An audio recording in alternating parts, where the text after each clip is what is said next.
bin Umar al-Jawi al-Bantani radhiyallahu ta'ala anhu wa radhah wa nafa'ana bihi wa bi ulumihi fid dharain amin radhiyallahu ankum. Masih dalam pembahasan tentang maqalah yang ke-9, bahwasanya malaikat Jibril alaihi salam pernah berpesan kepada Rasulullah SAW. Ada 3 pesan dari malaikat Jibril untuk Rasulullah SAW, yang mana tentunya pesan ini lebih layak untuk kita, karena memang Rasulullah itu adalah ballagh risalah wa addal amanah, menyampaikan amanat, menyampaikan risalah, kenabian, berita, kabar, semuanya itu. Maka sebetulnya ini pesan untuk kita sebetulnya ya. Nasihat Jibril ini untuk kita. Apa? Yang pertama, ish ma syi'ta fa innaka mayyitun. Hiduplah sekehendak hatimu, tapi ketahuilah akhir daripada hidupmu adalah kematian. Akhir dari kehidupan adalah kematian. Kemudian yang kedua, wa ahbib man syi'ta fa innaka mufariqun. Cintai apapun yang kamu mau, tapi ketahuilah cepat atau lambat kamu akan berpisah dengannya. Satu di antara dua, kita lebih dulu berpisah dengan apa yang kita cintai, atau apa yang kita cintai lebih dulu berpisah dari kita.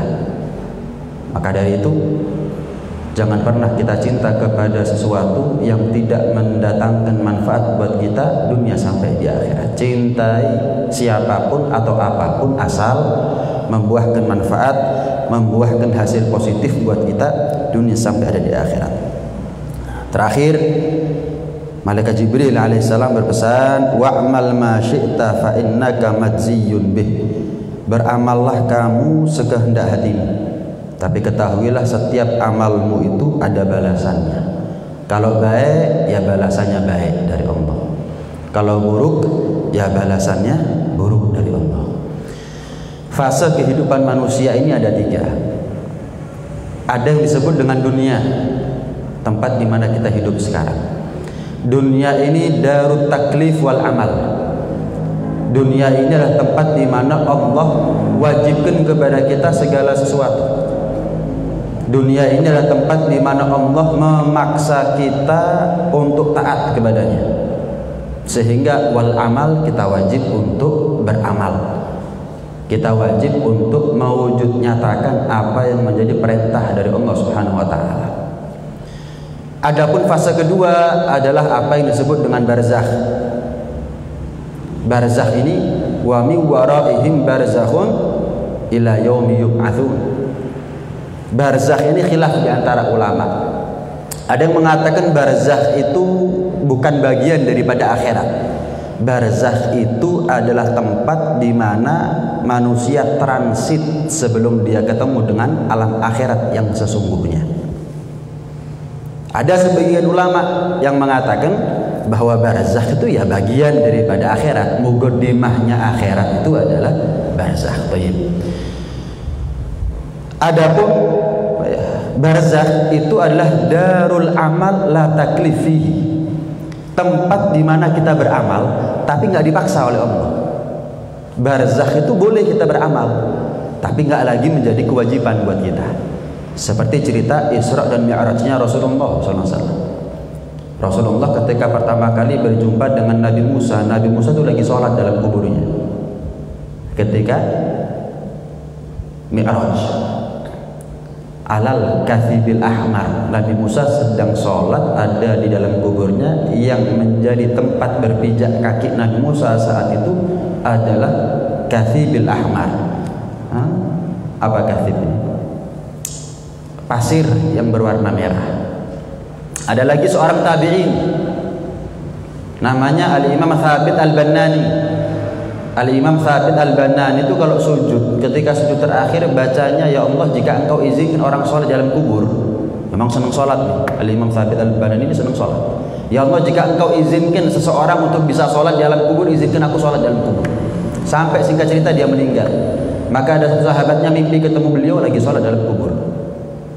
Dalam sebuah riwayat juga, kalau ada anak yang sedang menghafalkan Quran tapi belum khatam, keburu meninggal, keduluan ajal, maka di alam kubur Allah utus minal masyayikh, daripada guru ustadz untuk mengkhatamkan Al-Qur'annya ada di alam kubur.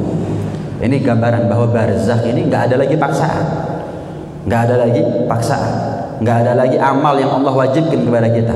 Cuman bukan berarti orang yang ada di alam barzakh minas sholihin, minal auliya, minal anbiya, mereka nggak beramal. Ada di antara mereka yang beramal. Sering kita dengar cerita seperti itu. Nah, itu dunia barzakh. Yang terakhir adalah akhirat. Apa akhirat? Akhirat ini adalah tempat di mana kita hanya menerima balasan. Tidak ada lagi amal ada di situ. Tidak ada lagi paksaan atas sebuah kewajiban dari Allah Subhanahu wa taala kepada kita. Innama tuwaffawna ujurakum yaumal qiyamah. Balasan yang Allah akan berikan kepada kita terjadi nanti ada di hari kiamat. Naam. Karena itu kalau kita tahu bahwa dunia ini tempat di mana kita beramal, bukan tempat di mana kita menerima balasan. Ya keliru kalau ada orang beramal di dunia kepingin balasannya sekarang. Keliru. Baru nanam kok kepingin panen nih, gimana? Baru nanam kok kepingin panen. Nggak ada hal yang instan. Artinya apa? Kalau kita beramal di dunia balasannya di akhirat. Kalau kita mau tanya apa hasilnya ya nanti kita tahu apa di akhirat. Lalu amalnya kita aja masih dipertanyakan kok kepingin tahu hasilnya apa. Amalnya kita saja masih diragukan kualitasnya. Bagaimana mungkin kita tanya mana balasan dari Allah Subhanahu wa taala? Bukan begitu. Jadi keliru. Kalau ada di antara kita yang berharap balasan itu ada di dunia. Walaupun Allah menjanjikan setiap amal soleh itu balasannya bukan hanya di akhirat, tapi juga balasannya ada di dunia. Cuman bukan berarti itu menjadi dalih, menjadi alasan, menjadi hujah buat kita untuk berharap. Gambarannya begini, namanya orang utang itu kan wajibnya bayar. Namanya orang utang itu kan wajibnya bayar. Lah kalau sudah bayar ya selesai. Jangan berharap diskon, untung-untungan sudah dikasih utang. Jangan berharap korting. Anda utang sama saya 10 juta, wajibnya Anda bayar sama saya 10 juta. Lah masuk Anda belum bayar sudah minta korting, Ustaz saya bayar 9 juta aja ya. Loh ya apa sih? Sama, Allah kurang apa ngasih nikmat kepada kita, maka sudah menjadi hal yang wajar kalau kita ibadah kepada Allah tanpa berharap apapun. Lalu ibadahnya kita itu loh nggak bisa sebanding dengan seluruh nikmat yang Allah berikan kepada kita, mulai detik pertama sampai detik terakhir, mulai ujung rambut sampai ujung kaki. Nggak mungkin ibadahnya kita itu bisa menandingi daripada nilai nikmatnya Allah Subhanahu wa taala. Lalu bayar utang durung lunas kok njaluk diskon iki apa ceritanya? Bayar utang belum lunas kok minta balasan dari Allah Subhanahu wa taala. Cuman rahmat-rahmatnya Allah, ada balasan dunia, ada balasan akhirat. Cuman kita nggak layak, nggak pantas minta balasan itu di dunia. Nggak pantas. Contoh ya. Rasulullah SAW pernah bersabda, Ya Aba Hurairah, wa'mur ahlaka bis shalah fa innallaha ya'tika rizqu min haitsu la tahtasib. Abu Hurairah, perintah keluargamu, anak istrimu untuk salat. Allah itu akan mendatangkan rezeki kepada kamu dari arah yang tidak kamu duga-duga, nggak kamu sangka-sangka. Ini kan juga menjadi dalil buat kita bahwa sholat itu juga bisa menjadi pelancar rezeki. Tapi kapan kita sholat kok belum lancar rezekinya? Misalnya kan, loh, apa rezeki saya mau tanya? Hanya urusannya sama duit. Sehatnya kita bukan rezeki, umur panjangnya kita bukan rezeki. Anak sekolah misalkan pulang pergi selamat, kita keluar kerja, sekolah, kuliah, pulang pergi selamat, bukan rezeki. Rumah ditinggal dalam keadaan aman, nggak kurang satu apapun, nggak kebakaran, nggak kerampokan, nggak kecolongan, bukan rezeki. Anak alhamdulillah nggak nganyang, bukan rezeki. Anak alhamdulillah bisa diatur, istri bisa diatur, bukan rezeki. Bukankah ini lebih rezeki daripada duit? Kita dapat hidayah seperti sekarang, bukan rezeki. Ini rezeki dari Allah Subhanahu wa taala. Jadi jangan dipersempit makna rezeki dengan duit, rugi kita. Rugi kita. Cuman bukan berarti kalau kita sholat mana ini rezekinya. kok nggak ngalir, utang saya masih banyak, ya cicilan saya masih belum lunas. Mana katanya kalau sholat lancar rezekinya. Dan terus, apa ini semua bukan rezeki? Rezeki itu ada di dunia, ada di akhirat. Kita lebih butuh mana? Rezeki itu ada duit, ada sehat. Kita lebih butuh mana? Rezeki itu ada gaji yang lancar, misalkan lunas utang atau keselamatan. Kita lebih butuh yang mana? Ya, kadang-kadang kita dikasih rezeki yang lebih hebat, merem. Meleknya sama rezeki yang remeh-remeh kadang-kadang. Misal, kalau orang sholat langsung turun rezeki dari langit, yang nggak perlu pengajian namanya. Sholat itu aja cukup. Kenapa kontan? Assalamualaikum warahmatullahi wabarakatuh. Assalamualaikum warahmatullahi wabarakatuh. Turun dari 100 juta bayar hutang. Mari, nggak perlu pengajian.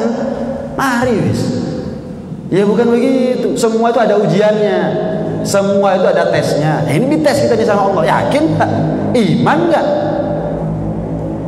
Seperti kita hadir pengajian sekarang. Ini kan ujian dari Allah. Ini kan batu loncatan yang ditaruh oleh Allah untuk kita loncati. Berhasil nggak masalahnya? Apa? Kalau kita sekarang mendapatkan ampunan, kemudian ampunan dari Allah terasa, ya semua orang masuk ke masjid.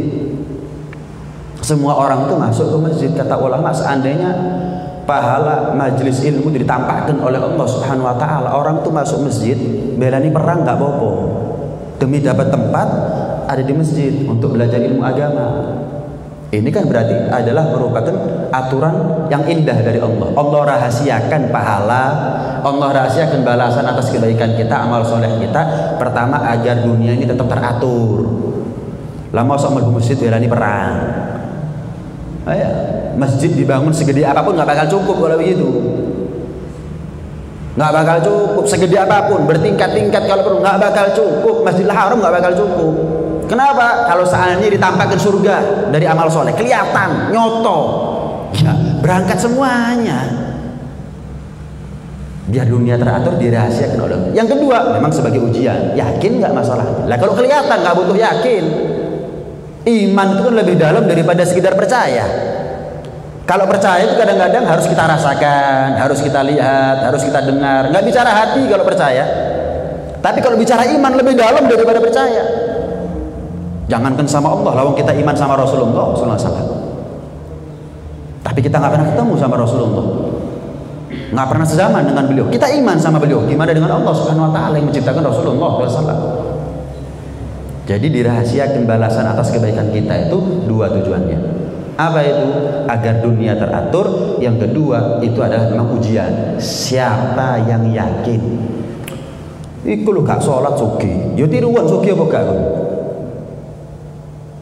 Selesai. Iku gak sholat suki, yo gak apa-apa. Gak usah sholat suki yo. Binro, suki apa gak?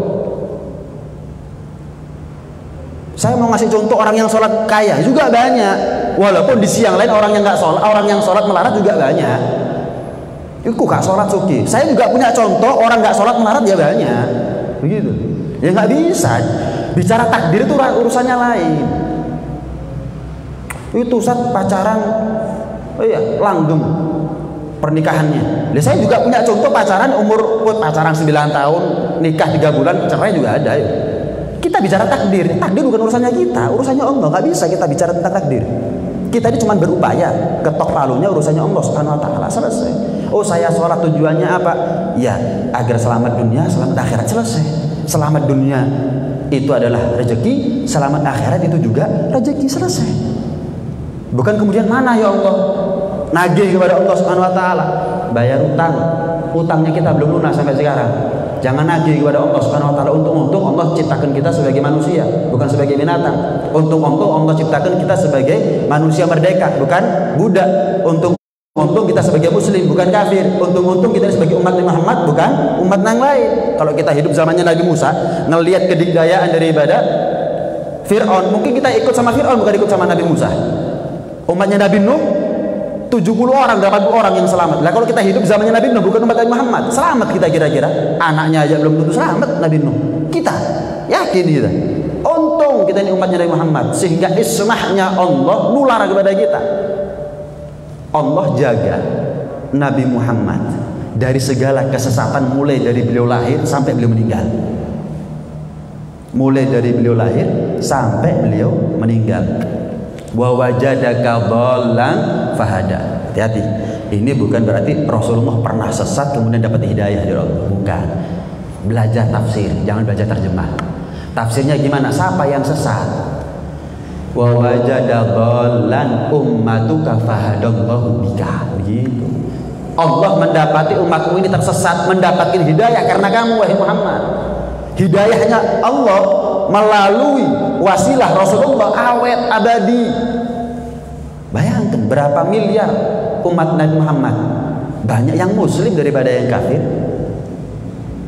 Beda sama umat-umat terdahulu, banyak yang kafir daripada yang iman.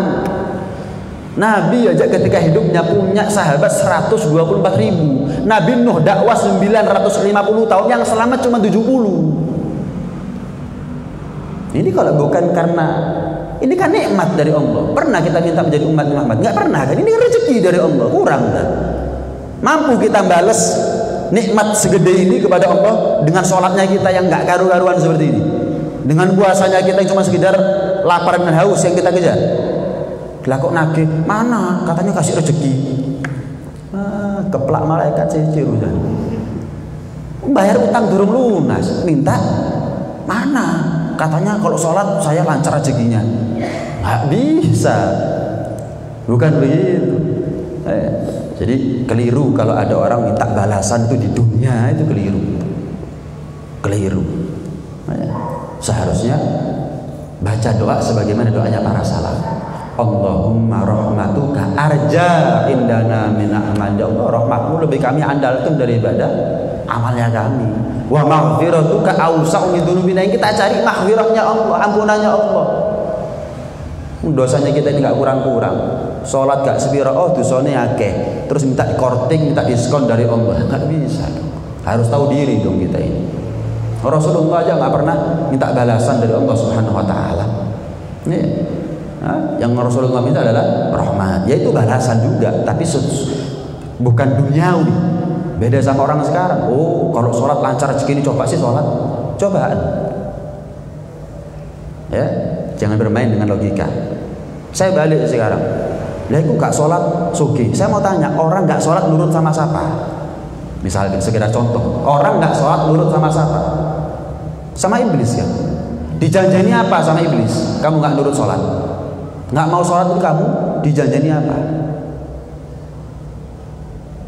Kamu kerja siang malam ninggalkan sholat, itu musa biro sih. Itu kan gambaran ya.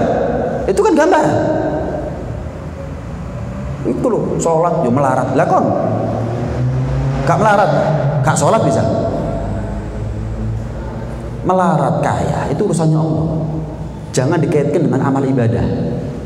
Lawang kita ini belum ibadah, baru umur 4 bulan, masih baru bisa bernafas kita. Sudah ditentukan kita ini kaya atau miskin. Ajalnya sampai berapa, umurnya sudah ditentukan. Ada apa kita nguruskan sama takdir? Nggak ada, bukan begitu seharusnya. Seharusnya saya ibadah afala akunu abdan syakura. Saya ibadah dalam rangka bersyukur kepada Allah. Itu pun belum tentu bisa lunas. Seperti yang pernah kita dengar kan, Bani Israel taat sama Allah 500 tahun. Akhirnya dihisab, banyak pahalanya, disuruh sama Allah masuk ke dalam surga karena rahmatnya Allah. Nggak terima, ya Allah, saya ibadah 500 tahun. Lah kok ujung-ujungnya saya masuk surga hanya karena rahmatmu. Oh, minta hitung-hitungan nih. Balik. Dihisab. Amal ibadah yang menggunung 500 tahun ibadahnya. Gimana nggak gede, gimana nggak besar, gimana nggak menggunung. Menggunung. Satu nikmat, satu bola mata. Taruh ada di timbangan sebelah satunya. Hancur porak-poranda ibadah 500 tahun dengan nikmat satu bola mata, lebih gede nikmat bola mata. Belum cukup untuk bayar nikmat satu bola mata ibadah 500 tahun. Ibadahnya kita 500 tahun. Lah kita dapat nikmat dari Allah cuma satu bola mata. Itu gambaran. Itu gambaran, nggak bisa. Pokoknya amal saya dalam rangka bersyukur kepada Allah, bayar utang itu pun nggak mungkin lunas, nggak mungkin lunas. Cuman saya husnudzon kepada Allah, Allah tuh nggak mungkin ingkar janji. Orang tuh kalau sholat bakal begini. Orang tuh kalau puasa begini.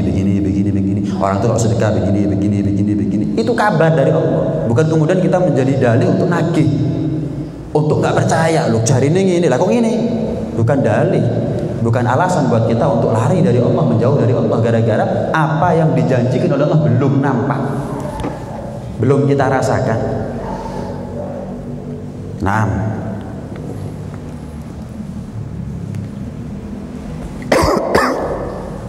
karena itu Allah itu kalau ngasih pahala kepada kita, Allah itu kalau ngasih pahala kepada itu karena rahmatnya. Allah kalau ngasih pahala kita karena rahmatnya. Allah kalau ngasih dosa kepada kita setimpal, adil. Contoh, orang sholat berjamaah 27 derajat pahalanya, itu kan karena rahmat. Orang sholat pakai siwak 70 kali lipat pahalanya dibandingkan orang sholat nggak pakai siwak. Itu kan rahmat dari Allah. Puasa, sholat ibadah sunnah di bulan puasa dikasih pahala wajib. Ibadah wajib di bulan puasa, bulan Ramadan dilipat gandakan 70 kali lipat. Sholat sunnah ba'diyah maghrib 6 rakaat yang disebut dengan sholat awabin, 6 rakaat dapat pahala berapa? 12 tahun. Puasa hari Kamis, Jumat dan Sabtu di bulan-bulan mulia, Ashhurul Hurum, Dzulqa'dah, Dzulhijjah, Muharram dan Rajab, sebagaimana yang nukil oleh Imam Al-Ghazali dalam Ihya-nya. Man shoma yaumal khamis wal jum'ah was sabat min syahril haram, barang siapa yang puasa, kata Nabi SAW, hari Kamis, Jumat dan Sabtu ada di bulan-bulan mulia termasuk bulan Rajab, kutiba lahu ibadatu sab'i ahsanah, dicatat bagi dirinya pahala 700 tahun. Wa fi riwayah tisni ahsanah, ada riwayat 900 tahun pahalanya. Ini kan rahmat dari Allah. Man jaa bil hasanati falahu asyru amsalihha. Minimal setiap kita berbuat kebaikan dilipat gandakan pahalanya 10 kali lipat minimal. Wa man jaa bis sayyiati fala yujza illa mithlaha wa hum la yudlamun. Adapun orang yang berbuat kemaksiatan, maka fala yujza illa mithlaha, dia tidak diberi balasan atas kemaksiatan kecuali semisal, setimpal. Wa hum la yudlamun, mereka tidak didolimi oleh Allah. Man amila sholihan falinafsih wa man asa'a fa'alaiha. Kalau kita beramal soleh yang untung kita, bukan Allah yang untung karena kesolehannya kita. Kalau kita maksiat, beramal buruk, yang rugi kita, bukan rugi Allah. Turun kemuliaannya Allah gara-gara kemaksiatannya kita, enggak. Naik derajatnya Allah gara-gara taatnya kita, enggak. Kita taat yang untung kita, kita maksiat yang rugi kita. Wa ma rabbuka bidzallamin lil abid. Tuhan Allah Subhanahu wa taala bukan Tuhan yang zalim. Nah, dalam sebuah hadis Rasulullah SAW bersabda begini, "I'mal lidunyaka ala qadri magamika fiha." Beramallah kamu untuk dunia. Beramallah kamu, berbuatlah kamu untuk dunianya kamu seukuran, secukup dari masa hidupnya kamu ada di dunia. Innama anta ayyam, kata Sayyidina Hasan Basri. Kamu ini hanya apa? Harian.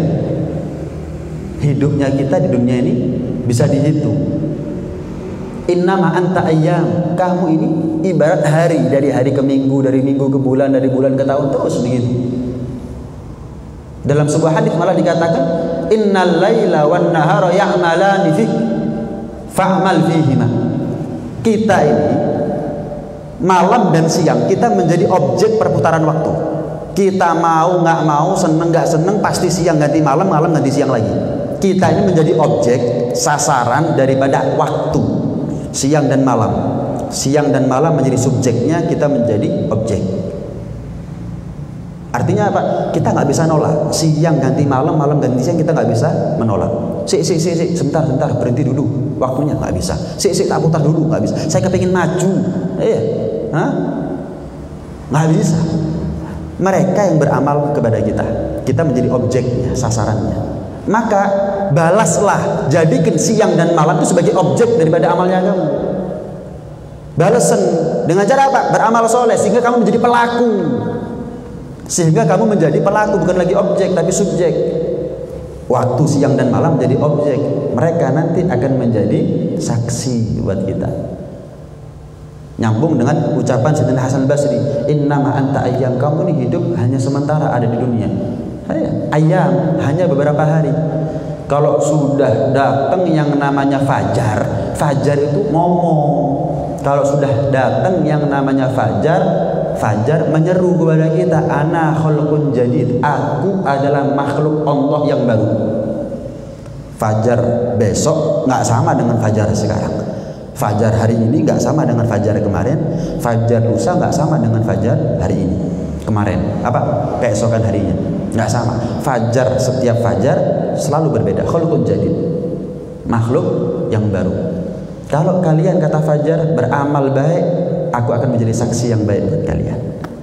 Tapi kalau kalian beramal buruk, kata fajar, aku akan menjadi saksi yang buruk buat kalian, saksi yang memberatkan buat kalian. I'mal li dunyaka ala qadri magamika fiha. Lah kita ini hidup di dunia cuma sementara.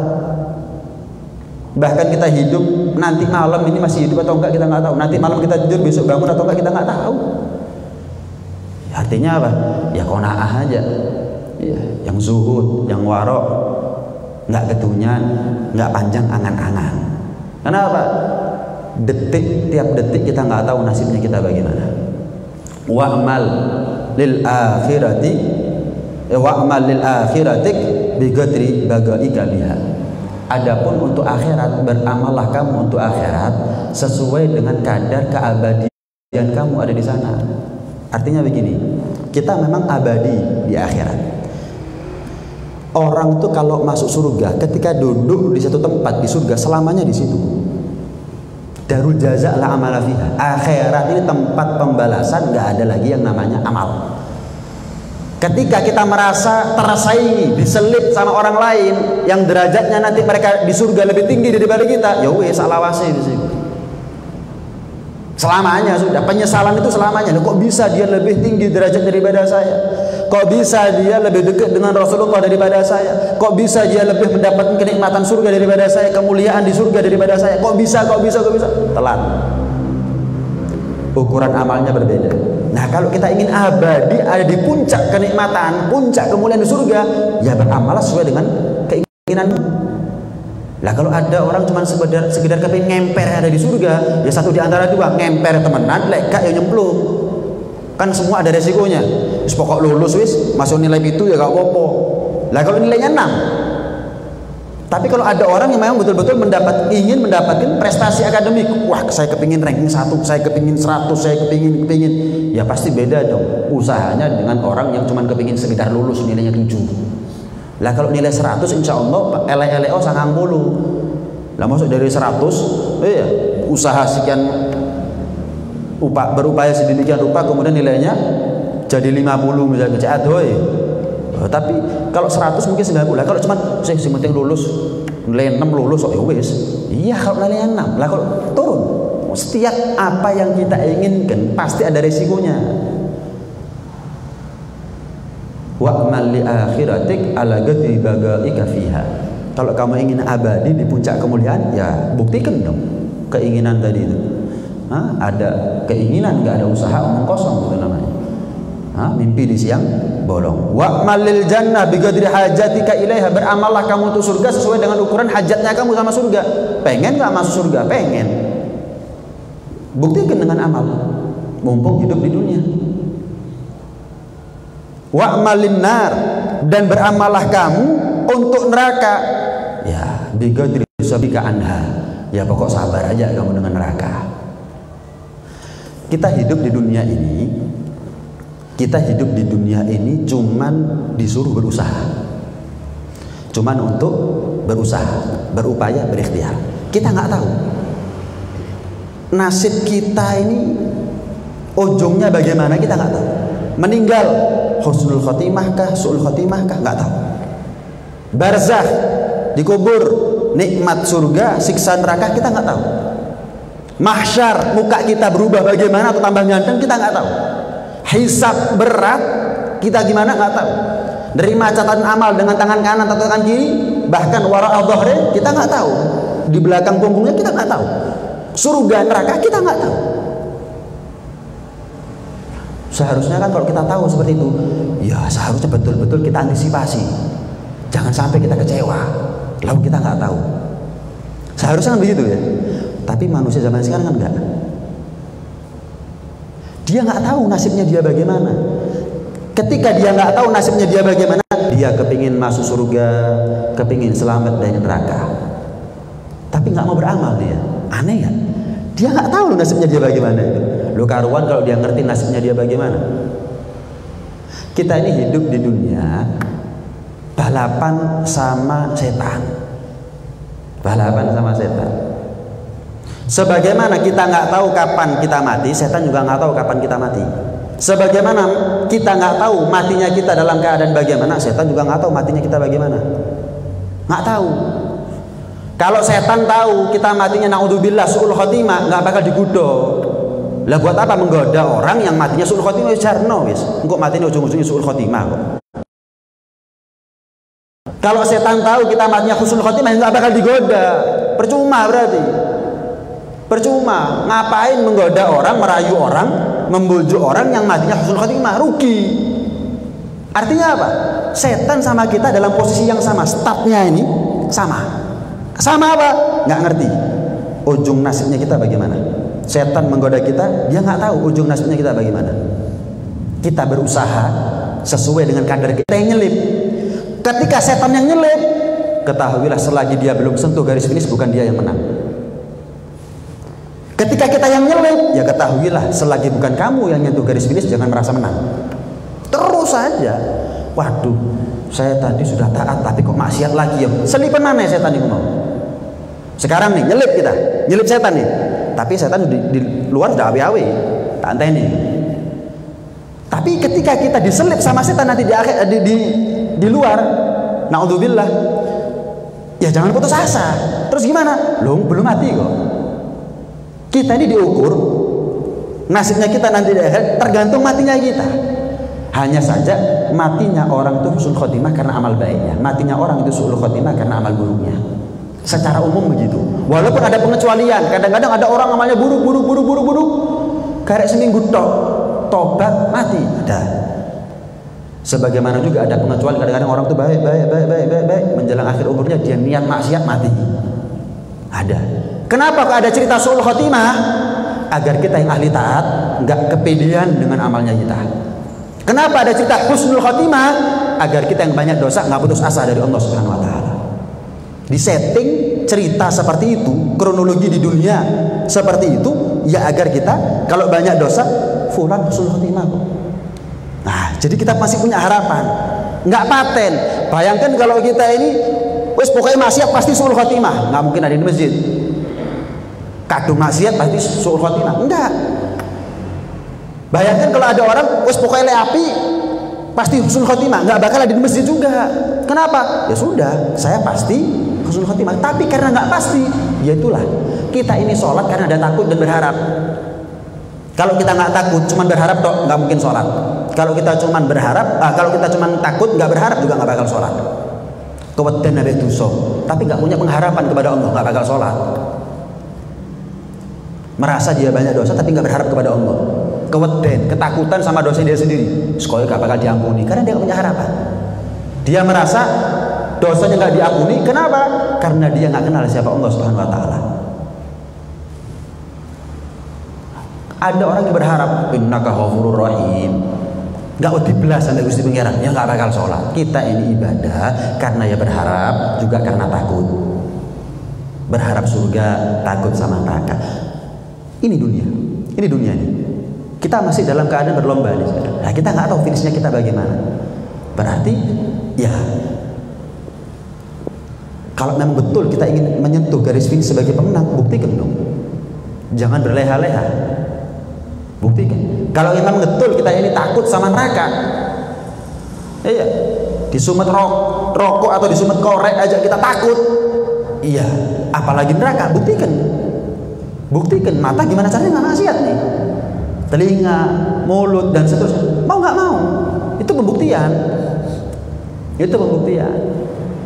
Nah, karena itu dikatakan oleh Yahya bin Mu'adz, la yakrahu liqa'al maut illa murib. Nggak ada orang yang takut sama yang namanya mati kecuali murid, orang yang ragu ya, ragu tentang bagaimana dia harus bertanggung jawab kepada Allah.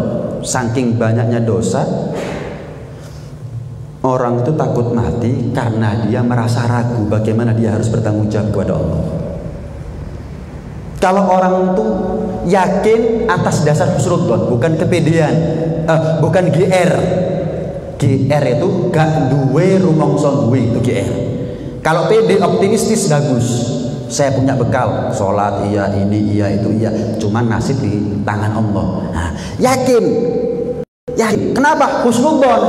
Dasarnya dia yakin husnudzon, bukan dasar pasti mau surga, bukan. Yakin kenapa? Husnudzon kepada Allah. Orang yang takut menghadap kepada Allah benci sama yang namanya kematian. Kenapa? Diadili sama Allah Subhanahu wa taala.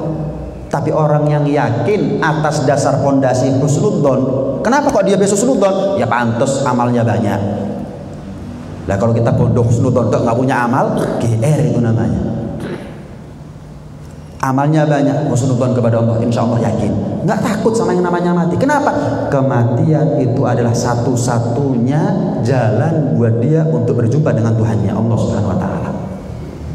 Orang tuh kalau banyak inget sama yang namanya kematian, dia akan benci sama yang namanya kehidupan. Orang kalau sudah benci dengan yang namanya kehidupan, dia nggak takut sama yang namanya kematian.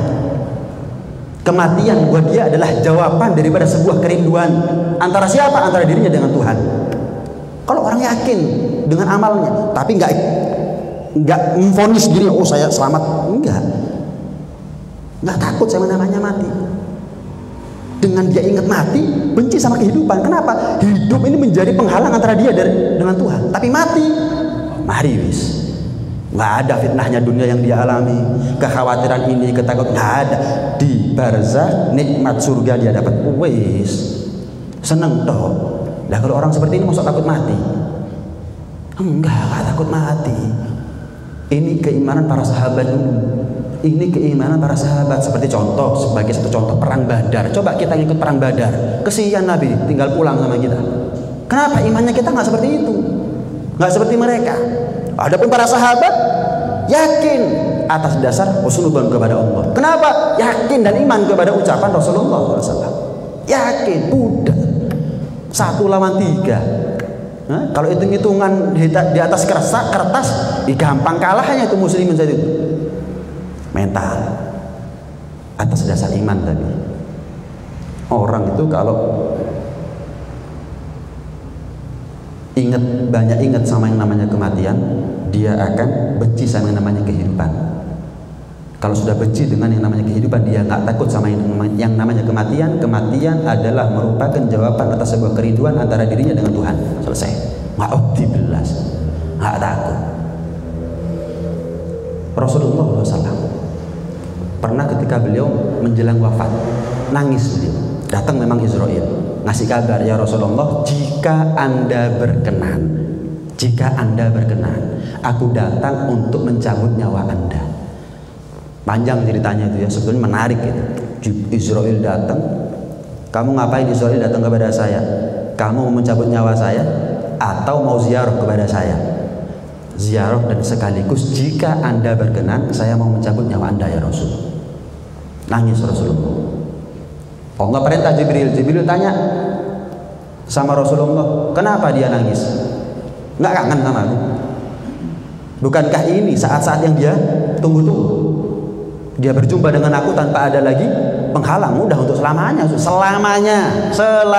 dia kumpul sama aku. Kenapa kok sekarang nangis? Allah tahu kenapa. Cuman kalau Allah tahu terus nggak tanya sama Jibril, ya selesai sudah. Ya kita nggak tahu akhirnya kan, nggak bisa ngambil hikmah. Tanya, ya Rasulullah, ma yubkik? Apa yang membuat Anda menangis ya Rasul? Bukankah Allah bilang ini adalah saat-saat engkau rindukan? Apakah Anda khawatir dengan nasib Anda dan seterusnya? Akhafu ala ummati min ba'di. Aku cuma khawatir umatku setelah aku meninggal gimana Jibril. Naik Jibril kepada Allah. Ya Allah, Engkau Maha tahu apa jawaban Muhammad. Engkau Maha tahu apa jawaban Muhammad. Bilang ya sama Muhammad ya, Bilang sama Muhammad biar dia lega. Rahmati bi ummati a'dham min rahmatihi bihim. Aku lebih rahmat, lebih sayang, lebih kesian sama umatnya Muhammad daripada Muhammad kepada umatnya Muhammad. Bilang sama dia. Wis, sok bingung. Subhanallah. Dalam Sahih Muslim, ketika Rasulullah sallallahu alaihi wasallam membaca in tu'adzibhum fa innahum ibaduk wa in taghfir lahum fa innaka antal azizul hakim. Ucapan Nabi Ibrahim itu. Ya Allah, jika engkau azab umatku, kata Nabi Ibrahim, fa innahum ibaduk. Ya memang mereka adalah hamba-Mu. Pantas-pantas saja buat engkau untuk mengadab mereka. Mereka adalah makhluk-Mu, ciptaan-Mu. Fa innahum ibaduk wa in taghfir lahum, tapi jika engkau ampuni mereka ya Allah, kata Nabi Ibrahim, fa innaka antal azizul hakim. Nabi Ibrahim memuji Allah. Engkau adalah zat yang maha mulia, yang maha agung, yang maha hebat, yang maha bijaksana. Nangis Rasulullah. Begitu juga ketika beliau baca ayat yang diucapkan sama Nabi Isa alaihissalam, yang Allah abadikan dalam Al-Quran. Faman tabi'ani fa innahu minni wa man asani fa innaka ghafurur rahim. Barang siapa yang mengikutiku, ini ucapan Nabi Ibrahim, yang tadi ucapannya Nabi Isa, ini ucapannya Nabi Ibrahim yang Allah abadikan dalam Al-Quran. Ya Allah, barang siapa yang mengikutiku fa innahu minni, dia termasuk daripada golonganku. Wa man asani fa innaka ghafurur rahim. Tapi jika engkau ampuni mereka, engkau adalah zat yang maha pengampun lagi maha pengasih. Nangis Rasulullah. Baca dua ayat ini, nangis Rasulullah. Turun malaikat Jibril atas perintah dari Allah. Ya Rasulullah, Allah kirim salam. Apa yang membuat Anda menangis sekarang? Apa yang membuat Anda menangis? Ummati ummati ya Rabb. Aku khawatir umatku. Nah, Jibril lapor kepada Allah, bilang sama Muhammad, idzan la nukhzika fihi wa la nasu'uk. Aku tidak akan mengecewakan kamu wahai Muhammad dalam urusan umatmu, dan aku tidak akan berbuat buruk kepada engkau wahai Muhammad untuk urusan umatmu. Tenang aja. Lihat, wala sawfa yu'tika rabbuka, dalam itu wala sawfa yu'tika. Maka dalam sebuah qasidah dikatakan betapa bahagianya kami ya, ketika membaca surat Wadduha, wala sawfa yu'tika rabbuka fatarda. Betapa bahagianya kami sebagai busyra lana. Ya, betapa bahagianya kami sebagai umatmu wahai Muhammad, wahai Rasulullah SAW, ketika membaca surat Ad-Duha, terutama ketika sampai pada ayat wala sawfa yu'tika rabbuka fatarda. Asy-Syaikh Mutawalli Asy-Sya'rawi dalam tafsirnya, ya, ketika menafsiri wala sawfa yu'tika rabbuka fatarda, Allah itu pernah menawarkan opsi kepada Rasulullah.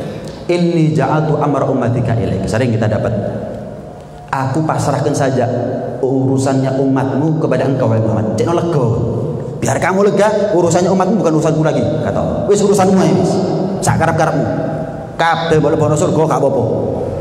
Apa jawaban Rasulullah? Bukan, oh ya terima kasih ya Allah. Bukan. Kalau aku ingin mereka selamat karena atas dasar kasih sayangku, gimana engkau? Bukankah engkau lebih sayang daripada aku? Bukankah lebih pengasih? Bukankah engkau lebih penyayang daripada aku?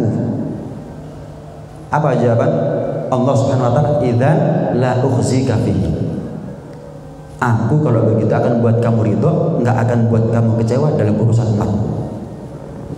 Jadi kalau kita bahas tentang rahmatnya Allah, nggak ada alasan buat kita ini untuk menjauh dari Allah, putus asa dari Allah SWT. Nggak ada. Ya bani Adam, innaka ma da'autani wa rajautani ghafartu laka ala ma kana minka wa la ubali. Anak Adam, kata Allah dalam hadits qudsi, selagi kamu berharap kepada aku, memohon ampun kepada aku, ghafartu laka ala ma kana minka wa la ubali. Aku ampuni dosamu, nggak aku pedulikan lagi. Dosa yang sudah aku ampuni, nggak aku pedulikan. Lain sama manusia, kadang-kadang ngasih maaf tapi diungkit-ungkit. Allah enggak, mari-mari. Ya bani Adam, lau balagha dunubuka ananas sama, thumma astaghfartani ghafartulah. Kalaupun kamu datang kepada aku dengan memikul beban dosa seluas langit, tapi kamu tetap beristighfar mohon ampun kepada aku, ghafartulah, aku ampun. Lau ataitani bi ghurabil ardi khotaya, thumma ataitani wala tusyriku bi syai'a, la ataituka bi ghurabiha maghfiratan. Kalau kamu datang kepada aku dalam keadaan memikul beban dosa seberat bumi, tapi kamu tetap nggak putus asa dari aku akan ampuni dosamu, aku akan ampuni dosamu, aku akan sambut kedatanganmu dengan memikul daripada maghfirah, ampunan seluas bumi pula. Dari hadits qudsi ini nggak ada satupun alasan yang membolehkan orang putus asa dari Allah, nggak ada. apapun dosanya. Nggak ada. Dari hadits ini nggak ada. Nggak ada sudah. Satu pun alasan yang boleh dengan alasan tersebut kita putus asa dari Allah. Nggak ada. Setan itu pernah ngomong sama Allah, iblis. Ya Allah, aku sumpah demi kemuliaan-Mu, demi keagungan-Mu, demi kesucian-Mu, aku tidak akan pernah menyerah untuk menyesatkan umat Bani Adam sampai nanti kiamat. Apa jawaban Allah? Aku juga bersumpah dengan keagunganku, aku tidak akan pernah menyerah untuk memberikan ampunan selagi mereka mau minta ampun kepada aku. Jadi aneh kalau ada orang nyerah karena dosa yang dia punya, sementara Allah nggak pernah nyerah untuk memberikan ampunan sama dia. Allah nggak pernah nyerah memberikan ampunan kepada kamu. Kenapa kamu nyerah dengan keadaan kamu? Belum finish hidupnya kamu. Berenai guys. Adapun kamu kalah atau menang urusannya Allah Subhanahu wa taala. Cuman yang jelas Allah tidak akan menelantarkan hambanya yang ingin kembali kepada Allah Subhanahu wa taala. Dalam sebuah peperangan terjadi perang. Akhirnya karena perang berkecamuk, di antara orang kafir ada anak dan ibu yang terpisah. Setelah selesai perang dikumpulkan tawanan-tawanan ini. Akhirnya karena lama berpisah, anak dan ibu ketemu anak dan ibu. Wah, senengnya ibu ya. Dirangkul, dipeluk itu anaknya, nangis ibunya. Rasulullah memandang dari kejauhan. Gimana kira-kira? Apakah ibu seperti tega melempar anaknya ke dalam api? Ya nggak mungkin ya Rasul. Lallahu afrahu bitaubati abdihi min hadhihi biwaladiha. Allah lebih senang ngelihat hambanya taubat daripada senangnya ibu ini ngelihat anaknya selamat. Kita nyusul anak ke sekolah, naudzubillah. Ketika kita nyusul ternyata anak sudah nggak ada di sekolah. Dicari di kelas nggak ada, dicari tempat bermain nggak ada, di mana-mana nggak ada. Seputar sekolah kita cari nggak ada. Kita tanya sama gurunya, Bu, anak saya kok nggak ada? Oh, tadi ada yang jemput, ngakunya paman jenengan. Paman, saudara saya, iya ngakunya. Perawakannya gimana? Gini. Nggak ada. Saya nggak punya saudara seperti itu. Kepikiran kita apa? Culik. Kita pulang. Takut nggak? Nangis ya? Panik ya? Tahu-tahu nggak lama polisi ngantar anak kita selamat, nggak kurang satu apapun. Gimana perasaan kita? Seneng nggak? Allah lebih seneng kita ngelihat. Allah lebih seneng ngelihat kita kembali kepada Allah Subhanahu wa taala. Apa alasan kita menjauh dari Allah Subhanahu wa taala? Sayyidina Ali bin Abi Thalib mengatakan, al-ajab mimman yahlik wa ma'ahun najah. Aneh kalau ada orang itu bisa celaka nanti di akhirat sementara dia bisa selamat nanti di akhirat. Dengan apa? Istighfar. Istighfar. Aneh kalau ada orang punya istighfar tapi celaka nanti di akhirat. Aneh. Nggak masuk akal. Nggak masuk akal. Ada seorang A'rabi tanya kepada Rasulullah, ya Rasulullah, nanti yang menghisab kita ini siapa? Allah. Allah sendiri ya Rasul? Iya, Allah sendiri. Oh ya wis, aman nih. Loh, tanya yang menghisab siapa? Dijawab Allah, bilangnya aman. Bilangnya aman. Ajib, panggil sama Rasulullah. Sik. Kamu tanya masalah hisab, yang menghisab kamu siapa? Jawabannya Allah, kok kamu merasa aman? Kok pede kok? Ya Rasul, bukankah manusia dikatakan manusia mulia ketika dia mampu untuk membalas tapi dia memberi maaf? Iya, betul. Bagaimana dengan Allah? Masuk manusia dikatakan manusia mulia ketika dia mampu membalas, nggak balas, ngasih maaf? Allah kapan membalas malah balas? Nggak mungkin dong. Masuk manusia lebih mulia daripada Allah Subhanahu wa taala? Nggak mungkin. Apa jawaban Rasulullah? Shadaqta anta ya Rabbi, ala wa huwa akramul akramin. Betul ucapan kamu ya Rabbi, nggak ada yang lebih mulia daripada Allah Subhanahu wa taala. Kalau manusia bisa berbuat seperti itu dan dia dicap sebagai manusia yang mulia, ya apalagi Allah Subhanahu wa taala. Di Ihya disebutkan satu hadis. Ada dua orang keluar dari neraka, panggil. Gimana rasanya neraka? Sakit ya Allah. Pantas nggak kalian masuk neraka tadi? Pantas ya Allah. Ya wis, balik. Dua orang suruh masuk neraka lagi. Responnya berbeda dua orang ini. Responnya dua. Yang satu cepet-cepetan, kayak orang mau masuk surga. Wah, dah masuk neraka. Yang satu lagi pelan-pelan. Panggil sama Allah, panggil. Kamu aku suruh masuk neraka. Seneng. Katanya sakit. Aku suruh masuk neraka kok cepet-cepetan. Ya Allah, cukup di dunia aku menunda-nunda perintahmu, di akhirat aku gak mau lagi nunda-nunda perintahmu. Memang aku pantas ya wis. Ya sudah, ibarat menyerahkan diri gitu. Ibarat buronan menyerahkan, jangan pantas kok ya wis lah. Udah mari urusan menyerahkan diri. Melayu. Aku suruh untuk masuk neraka. Kenapa pelan-pelan? Enggak ya Allah. Aku pernah tahu orang itu kalau sudah keluar dari neraka, waktunya dia masuk surga. Lah kok balik ke neraka ini gimana maksudnya? Ya saya jalan pelan-pelan sampai mikir. Loh katanya orang itu kalau sudah mentas dari neraka, waktunya masuk surga. Lah kok saya balik ke neraka? Saya berharap masuk surga ini. Maka yang satu masuk surga karena takutnya, yang lari. Yang satu lagi masuk surga karena berharapnya. Yang satu masuk karena rasa takutnya. Yang satu lagi masuk surga karena berharapnya. Rahmatnya Allah Subhanahu wa ta'ala. Nggak ada alasan untuk kita lari daripada rahmatnya Allah. Rahmatnya Allah Subhanahu wa ta'ala. Nah, karena itu kalau kita dihisab sama ibu aja, dihisab sama orang tua, yakin selamat nggak kita? Bagaimana kalau kita menghisab kita, orang tua kita? Selamat ya kita, yakin ya? Istilahnya anak dewi, masuk teko. Lah gimana dengan Allah Subhanahu wa ta'ala? Apakah kita merasa orang tua lebih sayang kepada kita daripada Allah? Enggak. Cuman ini bukan modal buat kita untuk kegeeran. Ini modal buat kita untuk husnudzon, optimistis jalan kehidupan. Lawang kita ini belum kalah. Mek keselip toh. Cuman keselip, apalagi bulan Rajab. Apalagi bulan Rajab. Akthiru. Riwayat Al-Imam Ad-Dailami, akthiru minal istighfar fi syahri Rajab. Fa inna lillahi fi kulli sa'atin minhu utaqa minan nar. Perbanyak istighfar ada di bulan Rajab. Karena sesungguhnya Allah setiap saatnya di bulan Rajab banyak memberikan ampunan, banyak memerdekakan manusia daripada api neraka. Man istaghfara fi Rajabil ghadati wal 'ashi. Dalam Al-Fatawa Al-Kubra, Al-Imam Ibn Hajar mengatakan barang siapa yang memperbanyak istighfar ada di bulan Rajab, Rabbighfirli warhamni wa tub alayya 70 marrah. Dia baca 70 kali Rabbighfirli warhamni wa tub alayya setelah subuh dan setelah maghrib, pagi ataupun malam, maka lam tamassan naru lahu jildah abada. Tidak akan tersentuh kulitnya daripada api neraka. Ini modal buat kita untuk husnudzon kepada Allah Subhanahu wa ta'ala. Kita tanam benih ada di bulan Rajab dengan taubat. Kita merawat benih yang kita tanam di bulan Rajab nanti di bulan Sya'ban dengan sholawat kepada Rasul, dengan cinta kepada Nabi, istighfar iya, sholawat iya. Ya jelas Ramadan waktunya kita panen rahmat dan ampunan dari Allah Subhanahu wa ta'ala.